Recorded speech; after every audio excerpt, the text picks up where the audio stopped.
الحمد لله كفى والسلام على عباده الذين اصطفى أما بعد أعوذ بالله من الشيطان الرجيم بسم الله الرحمن الرحيم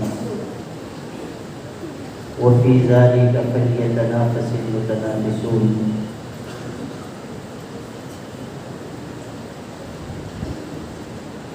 قابل احترام علماء کرام، نگینہ فاؤنڈیشن کے ذمہ داران اور آپ تمام عزیز طلباء، آج کے اس مسابقہ نعت النبی صلی اللہ علیہ وسلم شریف کو دلی خوشی و مسرت ہوئی، اور جو محنت اس مسابقے کے انعقاد کے لیے نگینہ فاؤنڈیشن کے صدر و اراکین نے کی ہے، ان پر بے اختیار مبارکباد پیش کرنے کا دل چاہتا ہے۔ اللہ تعالیٰ سے دعا ہے کہ اللہ تعالیٰ ہمارے تمام مخلص بھائیوں کی ان کوششوں کو قبول فرمائیں۔ حضرت مولانا افتخار قاری صاحب قاسمی زید مجدوم نے حوصلہ افزائی کے جو کلمات کہے ہیں، یقیناً نگینہ فاؤنڈیشن کے حضرات صدر و اراکین اس کے بجا طور پر حقدار ہیں۔ یہ حوصلہ دینا یقیناً ضروری ہے کہ کام کرنے والے اہتمام سے کاموں کو انجام دیتے رہیں۔ مولانا افتخار صاحب نے یہ نصیحت کی تھی کہ لوگ معترض نہ بنیں۔ اسی کا اگلا جملہ یہ ہے کہ لوگ معترض نہ بنیں بلکہ معترف بنیں۔ کسی بھی اچھے اور بھلے کام کا خوش دلی سے اعتراف کریں۔ اصل مسئلہ یہ ہے کہ بعض لوگوں کی ٹانگیں قدرتی طور پر کچھ بڑی ہو جاتی ہیں۔ ایسے لوگوں کو یہ مشورہ دینا چاہیے کہ ٹانگ اگر بڑی ہو گئی ہے تو کٹوا لیجیے، مگر دوسرے کے کام میں مت اڑائیے۔ اگر کوئی اچھا کام کر رہا ہے تو بھلا کام کر رہا ہے، ہم اگر ساتھ نہیں دے سکتے تو کم سے کم اس کے کاموں میں رکاوٹ نہ بنے۔ کام کرنے والے مختلف قسم کے حالات سے دوچار ہوتے ہیں اور کبھی کبھی مایوس ہونے لگ جاتے ہیں، دل شکنی کی وجہ سے پیچھے ہٹنے لگ جاتے ہیں۔ ہمیں ایسا نہیں کرنا چاہیے۔ کام کرنا ہے تو کرنا ہے۔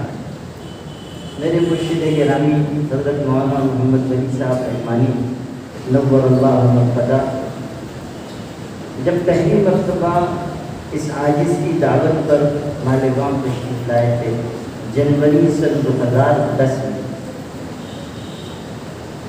تو یہاں سے واپس تشریف لے جانے کے بعد انہوں نے مجھ کو واپسی کے سفر میں جہاز سے خط لکھا، اس میں ہمت بھی بتائی تھی، کچھ نصیحتیں بھی کی۔ اس میں ایک بات یہ کہی تھی کہ کام کرنے والوں کو حاسدین اور مفسدین سے واسطہ پڑتا ہے، اس لیے آپ کام کرتے رہیں اور ایسے لوگ جو اعتراض یا تنقید کی راہ پر چلتے ہیں ان کو خاطر میں نہ لائیں۔ ہمارا کام یہ ہونا چاہیے کہ ہم آگے بڑھتے رہیں، کوئی اعتراف کرے یا نہ کرے، اگر ہم اخلاص سے کوئی کام کریں گے تو اللہ کے ہاں ہمارا اجر محفوظ ہوگا۔ حکیم الامت مولانا اشرف علی تھانوی رحمۃ اللہ علیہ فرماتے تھے، خلوص کا کام کبھی نہیں رکتا، نمائش کا کام سدا نہیں چلتا۔ اگر ہمارے کام میں خلوص ہوگا تو کوئی ہمارا راستہ روک نہیں سکے، اور اگر خود ہماری نیت میں کچھ قصور ہے، اگر ہمارے اندر کچھ کھوٹ ہے تو پھر ہمارا کام نمائش کا کام بنے گا اور اس کے ساتھ اللہ کی مدد نہیں۔ مجھے اس کی بھی خوشی ہے کہ آج کے یہ مسابقہ حضرت مولانا محمد شفیع حسرت صاحب رحمۃ اللہ علیہ سے منسوب کیا گیا ہے۔ یہ ہمارے بڑوں اور بزرگوں میں سے تھے اور ماہد ملت کے اولین اساتذہ کرام میں نمایاں مقام کے حامل تھے۔ ان کی جو تدریسی، علمی اور انتظامی خدمات تھی، ابھی حضرت مولانا نعیم الظفر صاحب نعمانی ندوی دعوت برکاتہ نے اس پر روشنی ڈالی۔ ان کی زندگی کا جو حصہ میرے لیے، آپ کے لیے، یہاں آئے ہوئے عام مسلمان بھائیوں کے لیے نصیحت کا ہے، وہ یہ ہے کہ حضرت مولانا شفیع صاحب رحمۃ اللہ علیہ نے ایسی اچھی اور پاکیزہ زندگی گزاری کہ جب 1986 میں ان کی وفات کا وقت آیا تو ان کی زندگی کی نیکیاں بہتر انجام کی شکل میں ظاہر ہوئی، اور مغرب کی نماز پڑھتے ہوئے سجدے کی حالت میں اللہ نے ان کو وفات عطا کر دی۔ مولانا شفیع صاحب رحمۃ اللہ علیہ نے نماز میں وفات پائی۔ حدیث پاک میں یہ بات ہے کہ جیسی زندگی گزارتا ہے ویسی موت آتی ہے۔ اچھی زندگی گزاری تھی، اچھی موت آئی، اور ہمیشہ یاد رکھیے کہ اچھی موت کے لیے اچھی زندگی شرط ہے۔ اچھی زندگی ہوگی تو اچھی موت آئے گی۔ مولانا ابوالکلام آزاد کے والد مولانا خیر الدین صاحب وہ بہت بڑے شیخ طریقت تھے۔ خود مولانا آزاد نے یہ بات لکھی ہے کہ ان کا آخری وقت تھا، سخت بیمار تھے اور میں سفر میں تھا۔ مولانا ابوالکلام آزاد کی نوجوانی تھی، تار ملا، اس زمانے میں تار دیا جاتا تھا، تو تار دیا گیا کہ والد کی طبیعت سخت ناساز ہے، واپس آئے۔ یہ واپس گئے، والد کے آخری لمحات تھے۔ جب یہ پہنچے اور خبر دی گئی کہ محی الدین آئے ہیں، نام تھا محی الدین، لقب ابوالکلام تھا، محی الدین آئے ہیں، تو انہوں نے آنکھ کھول دی، اپنے بیٹے سے ملاقات کی۔ ان کے خادم خاص سے ان کو اشارہ کیا کہ قرآن مجید کی تلاوت کریں، سورہ یاسین پڑھیں۔ انہوں نے پڑھنا شروع کیا، یہاں تک پہنچے یا لیت قومی یعلمون بما غفر لی ربی وجعلنی من المکرمین، یہاں تک پہنچے جس میں بشارت ہے، خوشخبری ہے اس شخص کے لیے جس نے دین کی تبلیغ کی تھی اور پھر اسی راہ میں اس کی شہادت ہوئی، اور اس نے یہ جملہ کہا کہ یا لیت قومی یعلمون بما غفر لی ربی وجعلنی من المکرمین، کاش میری قوم جان لیتی کہ اللہ نے میری کس طرح مغفرت فرمائی اور مجھ کو عزت پانے والوں میں شامل کیا۔ جب اس آیت تک پہنچے تو ان کے والد نے اشارے سے روک دی، اور اس کے بعد خود قرآن پاک کی ان آیتوں کو تلاوت فرمایا، اور اللہ نے اسی وقت ان کی روح کو قفس عنصری سے آزاد کر دیا۔ اللہ نے اپنے دربار میں بلایا قرآن مجید کی تلاوت کے ساتھ، اچھی زندگی اچھی موت دلائی۔ حضرت مولانا شفیع حسرت صاحب سے منسوب اس مسابقے میں جہاں ہم ان کو یاد کر رہے ہیں، جہاں ہمارے عزیز طلباء ان کا نام سن رہے ہیں، اسی کے ساتھ ان کی زندگی سے یہ سبق بھی حاصل کریں کہ اچھی زندگی ہوگی تو اچھی موت نصیب ہوگی۔ اچھی موت ہم سب کی خواہش ہے، لیکن اس کے لیے محنت کی ضرورت ہے۔ اچھا انجام ان کا ہوگا جو زندگی میں، عبادات میں، معاملات میں، اخلاق میں، معاشرت میں، سب میں ممتاز ہو۔ یہ مسابقہ نعت النبی صلی اللہ علیہ وسلم اس لحاظ سے بہت ہی اہم اور مبارک ہے کہ حضور پاک صلی اللہ علیہ وسلم کے اوصاف اشعار کی شکل میں یہاں پیش کیے، حضور کی صفات کا بیان ہوا، نعت سننا، نعت پر حوصلہ افزائی کرنا، نعت پر تحسین کے الفاظ کہنا نبی کریم صلی اللہ علیہ وسلم کی سنت ہے۔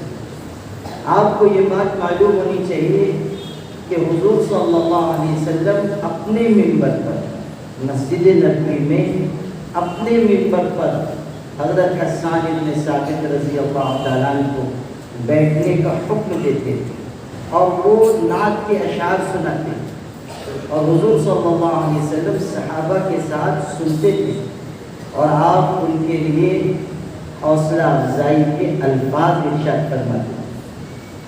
روایتوں میں یہ بات ملتی ہے کہ حضرت حسان ابن ثابت رضی اللہ تعالیٰ عنہ سے حضور نے یہ فرمایا کہ نعت پڑھو، روح القدس تمہارے ساتھ، یعنی جبریل کی مدد اور تائید تمہارے ساتھ۔ روح القدس حضرت جبریل علیہ السلام کو کہتے ہیں، نعت پڑھو، روح القدس تمہارے ساتھ۔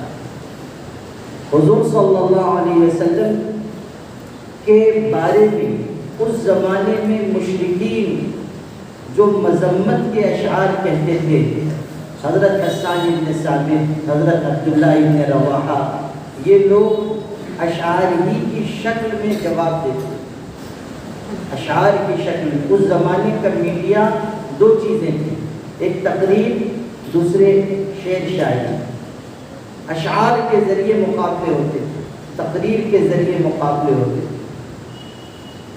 ایک موقع پر حضور صلی اللہ علیہ وسلم کے ایک صحابی اشعار پڑھ رہے تھے، کسی نے ان کو روکنا چاہا تو آپ نے منع فرمایا کہ ان کو پڑھنے دیں، اس لیے کہ ان کے شعر دشمنوں کے دل میں تمہاری تیر سے زیادہ چبھنے والے ہیں۔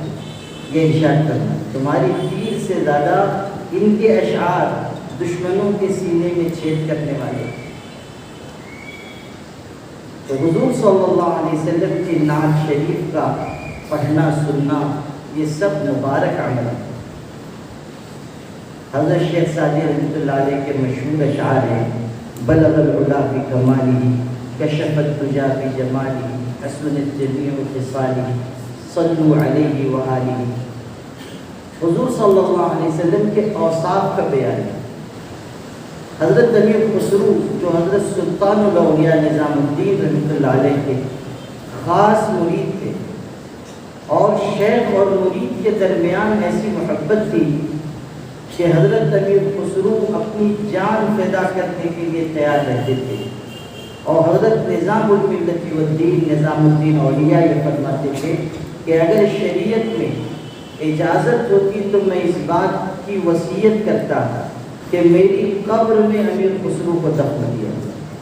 یہ محبت اپنے مرید سے تھی حضرت امیر خسرو رحمۃ اللہ علیہ سے، اور امیر خسرو بہت بڑے شاعر تھے، اللہ نے ان کو بہت اونچا درجہ اور کمال نصیب فرمایا تھا۔ انہوں نے ایک مرتبہ بہت محنت سے نعت شریف لکھی اور اپنے مرشد حضرت نظام الدین اولیاء کی خدمت میں حاضر ہوئے اور نعت شریف سنا کر یہ درخواست کی کہ حضرت آپ اللہ سے یہ دعا کر دیجیے کہ میری اس نعت کو بھی وہ قبولیت حاصل ہو جائے، وہ درجہ حاصل ہو جائے جو شیخ سعدی کے ان نعتیہ اشعار کو حاصل ہے، بلغ العلا بکمالہ۔ حضرت امیر خسرو کی یہ بات سن کر حضرت نظام الدین اولیاء خاموش رہے، پھر انہوں نے اس راز سے کہا، تیسری مرتبہ کہا تو حضرت نظام الدین اولیاء نے کہا کہ بیٹھ جائے۔ اس کے بعد ان کی آنکھ بند کروائی، کوئی توجہ ان پر ڈالی۔ حضرت امیر خسرو رحمۃ اللہ علیہ بیٹھے ہوئے ہیں اور بیٹھے بیٹھے ان کی نگاہ کے سامنے یہ منظر آیا کہ ایک تخت لگا ہوا ہے اور حضور پاک صلی اللہ علیہ وسلم اس پر جلوہ افروز ہیں، اور شیخ سعدی ان کے قریب کھڑے ہوئے ہیں، ہاتھ میں پنکھا ہے اور حضرت کو جھلتے ہیں اور اپنے اشعار سناتے ہیں، بلغ العلا بکمالہ، کشف الدجی بجمالہ، حسنت جمیع خصالہ، صلوا علیہ وآلہ۔ اور جب وہ یہ سنا کر مکمل کرتے ہیں تو حضور پاک صلی اللہ علیہ وسلم ارشاد فرماتے ہیں کہ سعدی اور سنو، دوبارہ سنو۔ پھر وہ سناتے ہیں، حضور فرماتے ہیں اور سنو۔ جب وہ مکمل کرتے ہیں حضور پھر سے ارشاد فرماتے ہیں کہ اور سنو. یہ منظر دیکھنے کے بعد جب انہوں نے آنکھ کھولی تو حضرت نظام الدین اولیاء نے فرمایا کہ خسرو، ان اشعار کو حضور صلی اللہ علیہ وسلم کے دربار میں پسندیدگی کا مقام حاصل ہو چکا، اب کسی اور نعت کو یا کسی اور شعر کو وہ مقام حاصل نہیں. یہ اشعار مقبول ہو چکے، ان پر سند لگ، ان پر مہر لگ چکی، ان کو سند حاصل ہو چکی. تو حضور پاک صلی اللہ علیہ وسلم کے اوصاف، آپ کی صفات کا بیان اشعار کی شکل میں پسندیدہ ہے. البتہ یہ ضروری ہے کہ غلو سے پاک ہو. یہ نہ ہو کہ پیغمبر کو خدا کا درجہ دے دیا جائے، جیسا کہ کسی نے کہا ہے وہی جو مستوی عرش ہے خدا ہو کر، اتر پڑا ہے مدینے میں مصطفیٰ ہو کر. اب لوگ سنتے ہیں اور واہ واہ کرتے ہیں، یہ سمجھتے نہیں کہ اس میں حضور کا مقام بڑھا کر وہاں تک پہنچا دیا گیا جو اللہ کا مقام ہے. غلو پسندیدہ نہیں، شرک پسندیدہ نہیں، نعت میں بھی اپنے حدود سے آگے بڑھ جانا ناپسندیدہ ہے. محبت کے اپنے تقاضے ہیں، اس کے حدود ہیں، اس سے آگے نہیں بڑھنا. نبی کریم صلی اللہ علیہ وسلم کے سامنے کسی نے یہ کہا ماشاء اللہ و شئت، اللہ کے رسول وہ ہوگا جو اللہ چاہے گا اور جو آپ چاہیں گے. یہ الفاظ ہے، وہ ہوگا جو اللہ چاہے گا، جو آپ چاہیں گے. حضور صلی اللہ علیہ وسلم ناراض ہو گئے. آپ نے فرمایا ایسا نہ کہو، قل ما شاء اللہ وحدہ اجعلتنی للہ ندا، کہو جو تنہا اللہ چاہے گا وہ ہوگا. کیا تم نے مجھ کو اللہ کا شریک بنا دیا؟ کیا تم نے مجھ کو اللہ کے مقام پر کھڑا کر دیا؟ اجعلتنی للہ ندا، آپ نے پسند ہی فرمایا. حضور صلی اللہ علیہ وسلم کے سامنے نعت کے اشعار پڑھے جا رہے تھے، بچیاں نعت پڑھ رہی تھیں. انہوں نے اشعار پڑھتے پڑھتے یہ شعر پڑھا، ایک مصرع پڑھا وَفِينَا نَبِيٌّ يَعْلَمُ مَا فِي غَدٍ. ہمارے درمیان ایک ایسے پیغمبر ہیں جو آنے والے کل کی باتوں کو بھی جانتے ہیں. حضور صلی اللہ علیہ وسلم نے سنا، فرمایا یہ نہ پڑھو، جو پہلے پڑھ رہی تھی وہ پڑھو، یہ نہ پڑھو. مضمون کے اعتبار سے ایک ایسی بات آ گئی جو عقیدے کے خلاف ہے، جو حضور صلی اللہ علیہ وسلم نے اسے روک دیا. اس کا خیال رکھنا چاہیے کہ نعت میں حدود سے آگے نہ بڑھیں، غلو نہ کریں، کسی غلط عقیدے کی طرف نہ جائیں. حضور صلی اللہ علیہ وسلم کی محبت کا یہ تقاضا ہے کہ آپ کے اوصاف، آپ کی صفات کا بیان ہو، اور آپ کی شریعت کا تقاضا یہ ہے کہ حدود سے تجاوز ہو. اس کی زندگی نے زندگی کو زندگی بخشی، گلوں کو رنگ، مہر و ماہ کو تابندگی بخشی. اسے شمس الضحیٰ کہیے، اسے بدر الدجا کہیے، اس کی شریعت کا ادب مانے ہے کیا کہیے؟ یہ چیز اس کی شریعت کا ادب مانے ہے کیا کہتے ہیں؟ حضور صلی اللہ علیہ وسلم کی نعت کے سلسلے میں اس احتیاط کا کو ملحوظ رکھنا ضروری ہے. مجھے خوشی ہے کہ حضرت مولانا افتخار صاحب نے یہاں کئی اہم باتوں کی طرف اساتذہ کو متوجہ فرمایا. واقعی تلفظ کے سلسلے میں ہمارے بچوں کی تیاری ٹھیک کرانی چاہیے، اور اساتذہ کی ذمہ داری ہے کہ اگر ان کو اتنا علم نہیں ہے تو وہ دوسروں سے رہنمائی نہیں. غلط تلفظ کی وجہ سے یہاں اچھی آواز پیش کرنے کے اچھے انداز کے باوجود بچے پیچھے رہ جائیں. انہوں نے کئی اس کی مثالیں بھی دی اور کئی اہم باتوں کی طرف اساتذہ کو متوجہ کیا ہے. یقیناً ان باتوں کو آئندہ کے مسابقات میں ملحوظ رکھنا بچوں کی تیاری کے اعتبار سے ضروری ہے. میرے والد ماجد حضرت مولانا محفوظ الرحمان صاحب قاسمی رحمۃ اللہ علیہ بچوں کو نظم، نعت پڑھوانے کے لیے جب تیاری کرواتے تھے خود بہت محنت کرتے تھے، ایک ایک لفظ پر توجہ دلاتے تھے، یہاں تک کہ اس کے پڑھنے کا انداز کیا ہوگا، ترنم کیسا ہوگا، کس طرح لفظ کو اٹھانا ہوگا، کہیں آواز دھیمی کرنی ہوگی، یہ سب چیزیں سکھاتے ہیں۔ ایک ماہر استاذ کا یہی کام ہے کہ وہ اپنے طلباء کی اچھے انداز میں تیاری کروائے اور تلفظ کے ساتھ ساتھ جو فنی باتیں ہیں وہ بھی طلباء کو سکھانی چاہیے۔ بہرحال میں دل کی گہرائیوں سے مبارکباد پیش کرتا ہوں نگینہ فاؤنڈیشن کے ذمہ داران کو کہ انہوں نے اس آل مالیگاؤں مسابقہ نعت النبی شریف کا انعقاد کیا اور حضور پاک صلی اللہ علیہ وسلم سے منسوب یہ مبارک مجلس منعقد کی۔ ہمارے جو عام مسلمان بھائی اس مجلس میں شریک ہیں وہ اس نعت النبی کے مسابقے سے پیغام کے طور پر ایک بات لے کر جائیں کہ ہماری دنیا اور آخرت کی کامیابی حضرت محمد مصطفیٰ صلی اللہ علیہ وسلم سے محبت، تعلق اور ان کی اطاعت میں چھپی ہوئی۔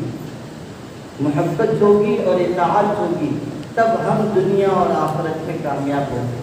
حضرت ثوبان رضی اللہ عنہ حضور کے آزاد کردہ غلام تھے، ایک دن حضور کی خدمت میں آئے، رنگ چہرے کا اڑا ہوا تھا۔ حضور نے پوچھا کیا ہو گیا؟ تو انہوں نے کہا اللہ کے رسول آج عجیب خیال آیا کہ میں دنیا میں ہوں، آپ کی زیارت کا شوق ہوتا ہے، کہیں ہوتا ہوں بھاگ کر آ جاتا ہوں، آپ کے چہرے انور کو دیکھ کر دل کو سکون بخشتا ہوں، لیکن آج مجھ کو یہ خیال ہوا کہ جب میں دنیا سے چلا جاؤں گا آپ بھی دنیا سے پردہ فرما جائیں گے، اگر میں جنت میں داخل بھی ہوا تو آپ تو جنت کے بہت اونچے درجات پر ہوں گے، میری وہاں تک رسائی نہیں ہوگی، وہاں آپ کے دیدار سے محرومی ہو جائے گی۔ یہ سوچ کر آیا کہ آپ کو نظر بھر کر دیکھ لوں، چمن کو دیکھ لے جی بھر کے بلبل، مبادا پھر بہار آئے نہ آئے، اس احساس کے ساتھ حاضر ہوا۔ حضور صلی اللہ علیہ وسلم نے سنا تو آپ خاموش ہو گئے۔ ایسی باتیں جن کا جواب اللہ کی طرف سے دیا جانا ہو حضور صلی اللہ علیہ وسلم توقف فرماتے، اپنی طرف سے جواب نہیں دیتے، اور اس میں امت کے علماء کے لیے بھی نصیحت ہے کہ اگر کسی بات کے سلسلے میں تأمل ہے یا معلومات نہیں ہے تو ہمیں جواب نہیں دینا چاہیے۔ بعض علماء یہ سمجھتے ہیں کہ ہر سوال کا جواب دینا ضروری ہے۔ اب کسی نے پوچھ لیا معلوم نہیں ہے تو ٹھوکم ٹھاک جواب دے دیتے ہیں، ادھر کا ادھر، ادھر کا ادھر۔ یہ آج کل جو ہمارے نئے نئے علماء مفتی ہو رہے ہیں وہ بھی سمجھتے ہیں کہ اگر ہم جواب نہیں دیں گے تو سامنے والا سمجھے گا کہ یہ مفتی جو ہے سند والے مفتی نہیں ہیں، یہ کہیں سے ایسے ہی مفتی بن کے آتے ہیں۔ نہیں معلوم ہے کہہ دیجیے نہیں جانتا۔ امام مالک کہتے تھے علموا اصحابکم قول لا ادری، اپنے شاگردوں کو لا ادری کہنا بھی سکھاؤ، میں نہیں جانتا، مجھے علم نہیں۔ ہر عالم ہر بات نہیں جانتا، اور وہ آدمی غلط آدمی ہے، اچھا عالم نہیں ہے جو یہ سمجھے کہ میں سب جانتا ہوں۔ ہمیں کہہ دینا چاہیے ہمیں معلومات نہیں، پوچھ کر بتائیں گے، سیکھ کر بتائیں گے۔ اور راستے ویسے بھی ایک عالم دین بنا لیتا ہے، اگر یہ نہیں بھی کہے گا وہ کہے گا کہ بعد میں ذرا غور کر کے بتا دوں۔ اگر آپ نہیں کہنا چاہتے ہیں کہ مجھ کو نہیں معلوم ہے تو کہہ دیجیے غور کر کے بتا دوں۔ راستے تو ہیں نا۔